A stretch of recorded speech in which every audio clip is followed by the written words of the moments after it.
You're listening in on an animated discussion about Batman the Animated Series with two experts in their fields. I'm Joshua Unruh, superhero scholar. And I'm Caleb Masters, your friendly neighborhood film critic extraordinaire from thecinematropolis.com. And today's topic is the Season 1 episode, To Be a Clown.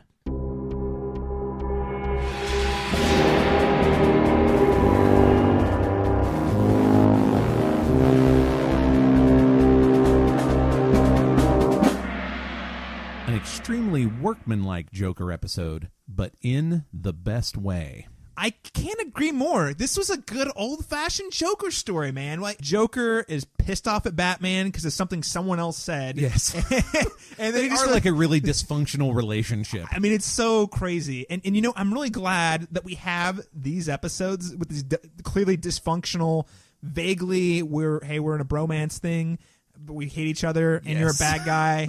I love that we have this because it really does set the precedent for all of the wonderful Joker stories we're going to get moving forward. I mean, in future seasons and in future shows and movies. But this is absolutely an episode that shows Joker doing what Joker would do on any given day. Right. This is on a Friday. He's like, all right, well, I'm pissed off at Batman today, so let's go kidnap this kid. Sure, it'll be fine. Yeah, it'll be fine. Also has some actually good jokes. Oh, yeah. You know, and just transitioning into the style of the whole thing, which we actually get with the title card. I always want to start with the title card, but then this transitions into an excellent stylistic choice of this episode. You know, Joshua, I'm going to say it again. I mean, if you don't rank the title cards at some point, it's going to be a missed opportunity. I'll make it a high patron goal so that it's very unlikely. Or if we hit it, I'll feel really guilty and have to do it. You will have to do it. But in this case, this one is not a spectacular title card, but I would say it's very good. You have silhouetted the Ferris wheel, so we know we're dealing with some kind of carnival or circus thing. It's always difficult to tell with silhouettes, but I'd say sort of the background. You have the Ferris wheel. In the foreground, you have a silhouette that is clearly the Joker. Oh, yeah. Smiling and holding hands with a little boy. That's disturbing, man. It's disturbing. I don't know what's going to happen in this episode, but I'm not going to like it. Anytime you have a man with that big of a grin holding a child's hand, you're just like, oh, God, where are we going? And so stylistically, I feel like for this episode, we don't get anything overwhelming until the third act when our backdrop becomes this scary, dark circus. Yeah, no, I'm glad you mentioned that because that is one of my favorite parts of this episode. It's really funny. This is not an episode where I could just tell you the name of it and be like, oh, I can remember moments. But like that scene at the end that I remember from the first time I watched it that stuck with me as soon as I saw it, I was like, oh, this is so creepy, is when the Joker's walking around the carnival with that cane and just, knocking against the bars and then just like he feels omnipresent, and it's just it cuts terrifying. to the kid who Yeah. is like hearing that echo but can't tell where it's from and has to duck behind something random. Right. And we don't know where Batman's at in the moment. It's terrifying. And you get bits of that all the way through, in that you have Joker putting Batman into a magic trick that will kill him, but it's like a full stage setup. Like he only turns on the spotlight on where Batman is dying, but you look around, they're sitting in a gallery type situation. You have the terrifying fortune-telling machine. Oh, yeah. This is really great because I think it showcases how terrifying carnivals can be. Absolutely. Because it might be abandoned, but it looks like it was either recently abandoned or isn't a properly functioning carnival. Yeah, maybe it's the off-season. Exactly. And he just squatted. Because they turn all the lights on, and it starts to look like a much more normal circus. And the roller coaster is in good working order until Joker happens to it. I think that this is a functioning circus that is just in the off-season or in a maintenance time, and he's squatting there and making use of that. Because as often as we see Joker in an abandoned carnival or circus that is dilapidated and falling apart, that is a different kind of scary than one that is perfectly normal until you turn the lights out. Right. Well, it's like walking around like in a church or an office building when all the lights are out, right? Like, oh, it still functions, it's normal, but that doesn't make it any less creepy when you're hanging out there. That's right. That's right. I think mentioning it, I do think this is probably one of the earliest tributes or nods to the Killing Joke, which we don't want to talk too much about. We both have mixed feelings about, but I do think obviously it's very impactful. And whenever you set the Joker in a carnival setting like this, one of the first things that comes to mind is, this is bad news for whoever. One of the most famous Joker takes over a carnival situations. Right, definitely. right. Stylistically, I feel like that's really the only big departure. It's more of a horror film. A little bit. Or maybe there's a little more. They spend a lot of time in the daylight in this They episode. do. Well, I think it's worth noting, I mean, and this might transition a little more into our plot beats, but, this is the story. Really, the main character here is the mayor's son, Mayor Hamilton's son, who's really the star of this episode. He just kind of caught in the middle, right? Yeah, but Jordan is somewhere between protagonist and plot device. Right. Yeah, there's enough character development and enough that we empathize with him just enough that I would say he's got some character beats there, a lot of daddy issues that we can talk about. But also I think it's really interesting stylistically that we choose to have the Joker and daytime is an actual clown going around. Yeah. Obviously he's posing as a clown. It was Jocko, right? Jocko the clown. Jekko? Jekko the clown. Jekko. Jekko I the think clown. Jekko Yeah, the clown. Right. Just for fun, for kicks and giggles, because that's what the Joker does. Just decides I'm gonna go play this kid's birthday and as a clown because I can. Because remember, he didn't actively kidnap the mayor's kid. The mayor's kid sought him out, so it wasn't even like he was planning and scheming to kidnap the mayor's child. He just was there. Kind of somewhere between style and themes. If we talk about the style of Joker as a character, when I said that it was workmanlike, what I mean is this is how the Joker should be at a baseline all the time. All the time. But we get a little bit of that too for Mayor Hill. Mayor Hill starts the episode out completely beleaguered by the press. I thought it was a really great scene when he is at first screaming over the police sirens how things are going to get better before the high-speed chase busts in. That was a great joke. Yes, we're going to make this the most crime-free city we've ever seen before. Yeah, just getting louder as he has to yell over it. And then the high-speed chase literally bursts into his press briefing. And then he says something that he didn't mean to be a dare to the Joker. And this is why I had to mention that scene to talk about how the Joker works. Because he says, men like the Joker and Batman are cut from the same cloth, and I won't rest until all of Gotham is as safe as my own home. And of course, that man. He had a chord with the Joker, though. The Joker does not like to be compared to Batman. Yes. I mean, despite the fact that he's definitely an opposite number villain, which I love, Joker doesn't like those comparisons. And then you accidentally gave him a dare. Mm-hmm. Because, of course, Joker's response is, well, I'll just make your house as dangerous as the rest of Gotham. Oh, a child's birthday party? You don't say. I mean, it's just, you just served it on a silver platter for the guy. Exactly. It's great. And he got some great jokes, as you mentioned, in at the birthday party, with the exploding cake. I mean, come on, man. Okay. For real. Possibly my favorite Joker joke of all time is in this episode. And partly it's the delivery, because Mark Hamill gives us yet another voice. We have yet another voice for the Joker here as he's pretending to be Jekko. That's just a lot sillier and just the more usual clown voice. And so in the middle of the joke, he shifts from Jocko's voice to the Joker's, not even regular voice, but menacing voice. So it's like he goes 2 gears down. Yeah. And it's legitimately one of my favorite jokes. It's funny and it's also creepy. I'll do it here. I won't do it as well as Mark Hamill. But when the kid says, what is that? And it's literally Looney Tunes Dynamite with a Joker face on it. It's a birthday candle. Only the difference is this one blows you out. That's amazing. It's so good. It's amazing. It's so good. And I think it hits on the thing I like about what this episode brings out about the Joker. And I think throughout this entire podcast, we're going to be talking a lot about, there are a lot of different facets to the Joker. And in this episode, he is a clown. Like, this is who he is. And he changes. He's got all sorts of different sides to him. But in this episode, he is the clown who goes to the party and cracks the jokes. And they're funny jokes. They're good They're jokes. also darkly ironic because it's the Joker. But, it's... I can imagine the parents standing around going, was that a joke? Is that a joke that the kids would get? I don't know. It blows us out. I don't know. Is that a bomb? Does he mean it's a bomb? Although that's the thing. That's the thing. And a laugh that tips Bruce Wayne off. And I'm just going to say as a side note, because it doesn't happen very often, I really like it when superheroes have to do hero stuff in their secret identities and make it look like they're not doing hero stuff. Oh, it's fun. And we get a good one of that with Bruce Wayne here. Well, that's great. And we don't know how long they've been battling each other at this point, but we know they know each other very well, obviously. Right. And I love that Batman, just from the guy's laugh, can instantly my Joker senses are tingling. He's like, I know that laugh. That sounds familiar. Let me take a look where he was. That is Dynamite with a Joker face on it. These people are going to die if I don't do something. Yeah. And again, broad daylight. Just very surprising for Gotham. The press conference was in broad daylight. The birthday party's in broad daylight. We don't really get to darkness until that third act when we're at the circus. because I was watching it expecting there to be a little bit of detecting, but we just skipped to the circus. We skipped to the circus because, again, your main character is the mayor's son.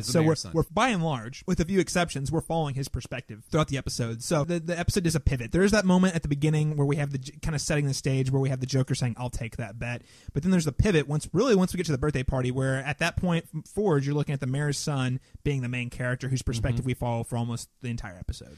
And I think we can talk a little bit about parental issues there, because much like the last episode, this is nominally, at least, an episode about Batman saving a kid.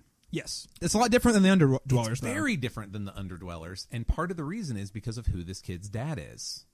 Yeah, so let's talk about that. So, firstly, his dad's a politician who does not like Batman. So we'll go ahead and get the Batman stuff. There's a lot of daddy issues here that we're going to touch on. But the Batman, first and foremost, he has heard nothing but how Batman has ruined Gotham City from the get-go. Absolutely. And I think when Batman first shows up, he doesn't yet know that Jocko is the Joker when Batman first shows. But still, even when he is running away from Jocko/Joker, and Batman's like, "Jordan, let me help you," he turns and runs from Batman. Yes.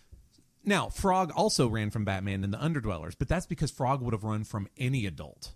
Well, there's a lot of reasons. By the end of it, they are simpatico. Right. Well, there's a lot of big differences between the two characters. So first and foremost, you have the fact that he doesn't trust Batman. He doesn't know Batman, despite the fact that Batman's helped him out quite a bit. Secondly, he's a politician. He probably doesn't want to be seen getting rescued by Batman, especially since he's been so anti-Batman and all of his campaigning against him. Yes. Yeah, he just compared Joker to the Batman. Right. So probably not really want to get a helping hand from the Batman, even though his life might be in danger. So I think that's really important. Now, if we're going to delve into the daddy issues, though, I think this would really interesting. The mayor and his Jordan, right, or his son, Mayor Hamilton Hill and his son Jordan.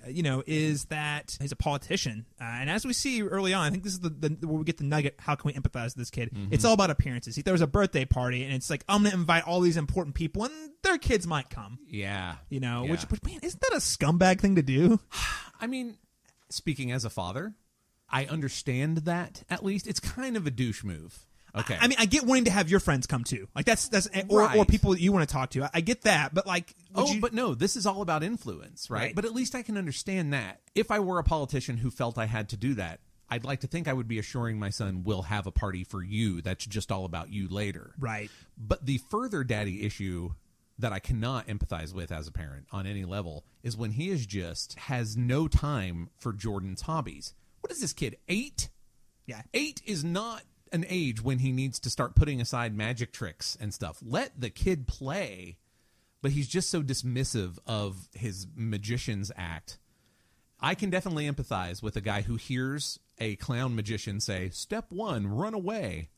Running away. Right. It makes total sense. Right. And that's kind of a bummer, crushing the creativity and imagination of an 8-year-old kid and say, "Hey, no, put away the magic wands now. We've got to worry about being a politician." It's not as overtly abusive. Obviously, it's not as overtly abusive as the Sewer King, but it's definitely damaging and cold. Certainly want to stay away from personal issues, but I can say from personal experience where appearances is a very big deal to your parents' career. That is very abusive. Yeah, because it just it sets weird expectations for what your kids think they're supposed to do and not supposed to do. So then they end up putting their desires and needs and what's fulfilling to them aside for the sake of others, and then you get this weird people pleasing thing. Which, FYI, that's also a big problem. So I mean, I would say it's not physical abuse, and it's not quite abuse in the same way that we see from the Sewer King, where it's like, "Oh, I gave you all these things," but it's more or less just kind of really, I would argue, sucking the personality out of your kid for the sake of, everything's got to look well put together because we're politician. I'm the mayor. The nicest thing I can call it is benign neglect.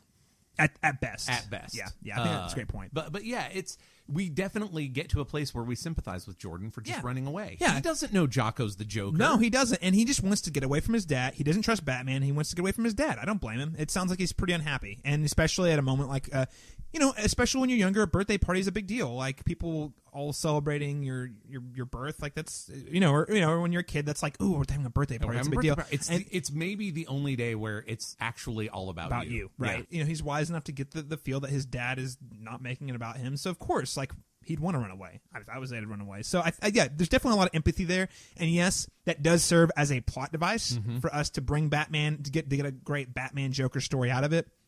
But I think it's important, and I think it's really what makes this episode work.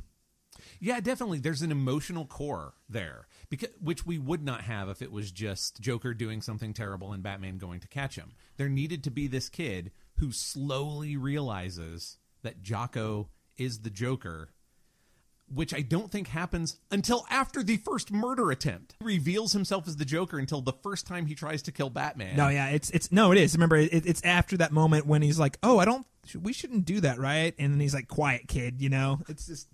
Yeah. Yes, one of my other favorite lines which I feel is a legitimately funny Joker joke. "I don't think we should do this, Jocko." "Quiet, kid. It's a free ticket." So good. So good. Yeah, good bits though. So I think this could take us right into talking a little bit more about our characters, kind of wrapping that up. We've already hit on our main protagonist. Let's talk a little bit about Mayor Hill though, because I don't think we get a full resolve in the character. But he is I kind of forgot he was a big deal in these early episodes. That's right. We talked about that because he shows up in the first episode. And one of the things I really appreciate about BTAS is that city politics super matter. Oh, yeah. I mean, it comes and it goes, as things should do in an episodic piece of fiction. You need to know who the mayor is. You need to know who the district attorney is. You need to know that Rupert Thorne is the kind of mobster who cares about appearances. We'll get to him. He's pretty great. Oh, yeah. But, I mean, you need to know all that stuff. And these are not the people that are in weird costumes doing performance art crime. Right. Well, this is more of the traditional Gotham crime, right? Right. So we see him. He of course, we already said abusive father. But by the end, we get this. There's this great moment, I think, where he, at least as a dad, I still think there's a reason that Jordan does not point towards, "Oh, Batman saved me." But we have that heartwarming moment. He's like, "You know what? I don't really care." Once Jordan returns home, he's like, "I don't really care what happened. I'm just glad you're here, and let's just take this moment for us." I could legitimately see a serious and heartfelt and honest change in their relationship from that reunion. I mean, that's a massive wake-up call. And both Jordan and Batman were wise enough to keep themselves out of it. Right. Like, you get your iconic thumbs up from the bushes. Yeah. From Batman, the famous GIF. it. The GIF, the thumbs up Batman GIF is perfect. But I can believe that there's a shift in the Hill household after that. We never see Jordan's mom, right, at all. So I think it's reasonable to assume she's not around for whatever reason. Right. And it's just the two of them. And I think it got the mayor's attention. It's pretty great. Right. Nothing will wake you up like the Joker. We've already talked a lot about character-wise about the Joker and Batman, so I don't really know if we need to go down our cracked mirror, rabbit hole. But I mean, again, this paints the Joker as the clown, and I think really, I mean, you've already mentioned it. Really, the biggest thing we can take away from Batman about this again is that he empathizes with children, and I would say public service. He is not doing it for appearances. He's actually, "Oh, this guy hates me. I have no reason to help his kid." But it's true. It's the Joker, and B, I'm putting the life of Jordan above our personal squabbles or whatever. Yeah. I mean, he's helping Mayor Hill. He's certainly not doing because Mayor Hill will say thank you. And to the point where he hides in the bushes instead of triumphantly bringing the kid home. Honestly, take a look at how Batman handles that return. If he had triumphantly flown in the Batplane and delivered Jordan to Mayor Hill, that honestly might have made his crime-fighting life easier. But he didn't do it because upstaging the reunion of a missing child and his father, nothing Batman does is as important as this reunion, which is in stark contrast to Mayor Hill at the beginning saying, "No, I invited people of influence who may or may not bring children." He upstages his kid with purpose, and Batman downstages. He basically removes himself from the equation. He said, "Hey, having these two reunited is more important than me getting on the mayor's good side." And you can assume that there was a conversation later. Well, how did you get away? Jordan can tell his father all about Batman, but that could have been a big, obvious public relations move for Batman. But that's a guy who understands what it's like to never get to reunite with his parents, and he just stays out of it. It's pretty great. Josh, this has been a really great talk. Do you have anything else you'd like to add on Be a Clown before we go into our recommendations? I really like all of the circus stuff to the point where even exploding Cupid dolls entertain me. Like, and lets Joker make some of the less good jokes, but the ones that he has to do, like, "You definitely win the prize." Right. So, it's a great backdrop. And again, I like how you call it the workman's Joker story. Yeah. It really is a run-of-the-mill Joker story, but they have a little bit more of the human element there. But again, this is so important to setting that expectation, that precedent for us as viewers. Hey, this is what these guys do every other Saturday. That's right. It's Tuesday. It must be the Joker, kind of thing. It's nice to see what a normal day is like between these guys. so that when we have the really big crazy day between them, we have a context or a scale to measure it against. Go ahead and go into recommendations, Josh. What are some other kind of films, TV episodes, books, media that you would recommend if our listeners liked Be a Clown? So this is very on the nose as far as evil circuses go, but I think I'm going to suggest basically any way you can get it, Something Wicked This Way Comes. Okay, all right. I dig that. I mean, the devil brings a circus. Sounds like the Joker. Yeah, I mean, but more so. So I think Stephen King's Something Wicked This Way Comes would be the thing I would point you towards. I was going to say it as my recommendation. Oh, yeah. So, Evil Clown. Evil Clown. It's Stephen King Day. Stephen King is great at evil clowns. I might also throw in Strangers on a Train, Alfred Hitchcock film, if you're into that. Absolutely. Because the murder actually occurs at an amusement park. That's a good pull. So, I mean, anytime we can throw the Hitchcock in there. Yeah, and so, Hitchcock is a guy who could also take a carnival and make it really spooky and terrifying. weird. Oh, yeah. That's good pull. Yeah, very, very good. So what we're saying is you need more Stephen King and Hitchcock in your life. Specifically, I agree. Specifically, the books. I mean, the films vary, but we'll see. Well, I think this has been a great animated discussion about On Leather Wings. Caleb, where can people go to continue the conversation with you? Well, you can always find me on Twitter talking about film, television, and all manner of other sorts of pop culture goodness at C Masters Talk. On Twitter, again, that's at letter C Masters Talk. I'm also the editor-in-chief at a film website that specializes in in-depth critique and analysis of film, thecinematropolis.com. And we publish essays on all types of films, good comic book movies, all that good stuff, including some thoughts from my co-host Joshua here. And you can find all of those at thecinematropolis.com. Joshua, what about you? I'm also most active on Twitter, where you can find me easily enough, at Joshua Unruh. I'm happy to field any superhero questions you might have, and who knows, it might even become a podcast unto itself. I'll also keep you in the loop on any fiction, articles, podcasts, or diatribes I cast out into the world, including my work at the Cinematropolis and for Pulp Diction Productions and Press. Join us next time for Unforgotten, where we learn exactly what kind of a cool hand Luke impression Bruce Wayne can do, and that's going to be episode 8 of the first season of Batman the Animated Series. Until next time, we'll see you back here. Same bat time, same bat channel.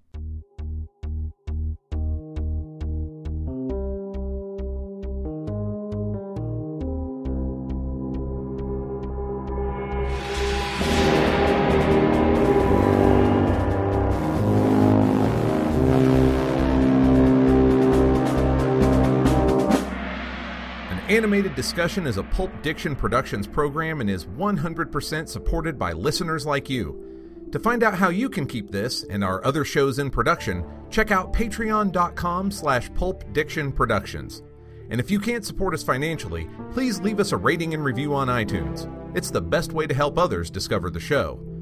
Keep up with Pulp Diction news by following at Joshua Unruh on Twitter, or find us at facebook.com/pulpdictionproductions.